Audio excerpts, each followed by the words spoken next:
This is ANN News Brief. Drones are being deployed for the first time to fight malaria in Zanzibar, an island off the coast of Tanzania. In a strategic plan adopted by Zanzibar Malaria Elimination Program, the drones will be used to spray silicone-based liquid on rice paddies in a large area covered in stagnant water where malaria-carrying mosquitoes laid their eggs. The substance will spread across the water and prevent the eggs from hatching. Zanzibar government is hoping this approach will significantly reduce the numbers of malaria-carrying mosquitoes in the area as Zanzibar aims to reach its goal of eliminating malaria by 2023. The medical entomologist and lead researcher of the program, Bert Knowles, says drone spraying is a relatively inexpensive way to stop mosquitoes from reproducing. The drone has already been used in the initial test in the southern Zanzibar Cheju area. In the last 10 years, Zanzibar, with a population of 1.2 million people, has embarked on different methods of fighting malaria. Thousands of mosquito nets have been distributed and insecticide was supplied to spray in homes. The spraying by drones is a new part of the strategy to spray large fields that have been identified as malaria hotspots in Zanzibar. The World Health Organization, the DR Congo government, and other partners have condemned attacks on health workers helping to fight Ebola epidemic. The bodies are concerned about worsening security situation, mostly on volunteers in areas affected by Ebola epidemic in the Democratic Republic of Congo. Members of the various institutions condemned the attacks that killed a health worker involved in the response to the Ebola virus in northeastern DRC. The World Health Organization, UNICEF, United Nations Ebola Emergency Response Operations, and the Congolese Ministry of Health said it was condemnable the violence that took place recently in Wemba, in Churi province in the Democratic Republic of Congo, killing a journalist who was working to raising awareness in the community on the Ebola virus disease. His wife was seriously injured in the attack and his house burnt down.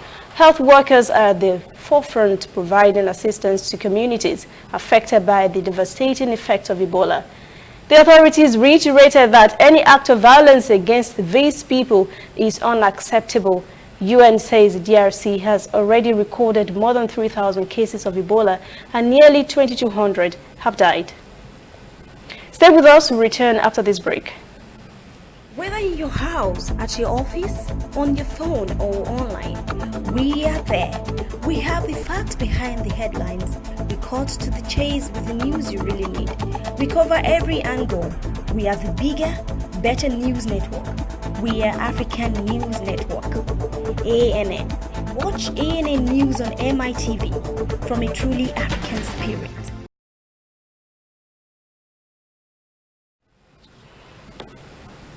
International rights group Human Rights Watch, HRW, says it's in support of President Donald Trump's trade boycott on Cameroon. HRW says it's a good thing that the United States is pushing the Cameroonian government to act on human rights abuses, especially among its security forces. Some are even calling for more global action on Cameroon despite America's decision to slam economic sanctions on the country. U.S. President Donald Trump has announced Cameroon will lose its U.S. preferential trade status by beginning of next year because of alleged human rights violations, charges of which it had disputed. Trump announced his decision in a written message to Congress on Thursday.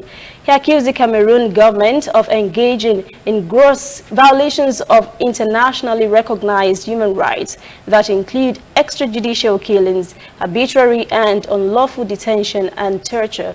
From the first day of next year, Cameroon will be removed from the list of countries that benefit from the African Growth and Opportunity Act. Activist groups such as Human Rights Watch have reported credible accounts of torture and abuse in Cameroon, where a two-year crisis over Anglophone-speaking regions push for separation from the predominantly French-speaking country has left at least 2,000 persons dead. That is ANN News Brief. For details on these and other breaking stories, visit our website, annafrica.news. Conversation continues on our social media platforms, Twitter, Instagram, and Facebook at ANN Africa TV.